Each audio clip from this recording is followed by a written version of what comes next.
Hi, I'm Mark. I'm the fig professor, part of the Chicago Fig Growers Group, and I'm back with another episode as a follow-up from some of the previous videos, and also to highlight some of the upcoming episodes that will be a little later this fall. So the first thing I wanted to talk about was, if you remember a while back, I did a episode on air layers. This was the air layer that I had set as an example, and we are in the 1st of September here, and there's roots just starting to come out. So this air layer as a follow-up is going to sit here like this probably for another 2-3 weeks, and at that point it will be ready to separate. I just want to make sure that it has a good root structure. And now this branch is going to become a whole new tree. We're going to pot it, and then next year this will hopefully be strong enough to even produce some figs. Which leads me to all the early ripening varieties like the Ronde de Bordeaux. There's exactly one fig left on the tree, which may or may not ripen. So some of the earlier ripening trees are now already finished for the season. However, today is September 1st, and we're into the late season varieties that are starting to ripen. So we have the Bordesat Negra Ramada. I have the first fig that's in an organza bag, and it's just at the stage of turning purple with the black stripes. Next to it, we have the Black Madeira KK. You can see all the organza bags that are covering the figs. These started changing color just a few days ago. As a matter of fact, there's one more fig here that's just beginning to change color. So let's get an organza bag on that one and get that protected. And then we have another late variety ripening fig, which is my absolute favorite, the Figo Preto. And it's a very dark fig. You could see this one is almost like a dark purple / black color. Let's get an organza bag to cover this one and protect it.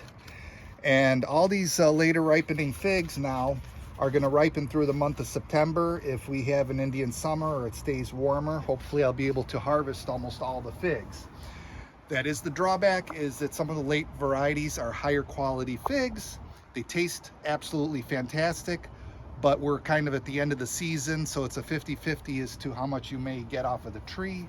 But this is an older tree. This is about 6 years old, and it has multiple figs already starting to ripen. So I think that I'm going to get a good harvest out of this one.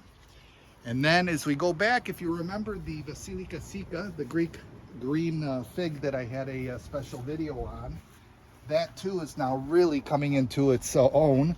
We have several figs that are ripening, almost ready to be harvested, probably tomorrow or the day after.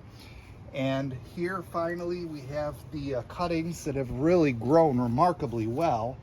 So what I'm doing is I'm pinching off any little growths that are coming on the branches, because I want these trees to spend all their energy making a main trunk. Because in the fall time, what I'm going to do is just cut the tree down at about 12 to 15 inches height. This one has a nice V-shaped fork, and then that way next year this will be the base structure for the fig tree to grow and hopefully get us some figs next season. Same thing here. This is the golden rainbow. Nice thick trunk at the bottom.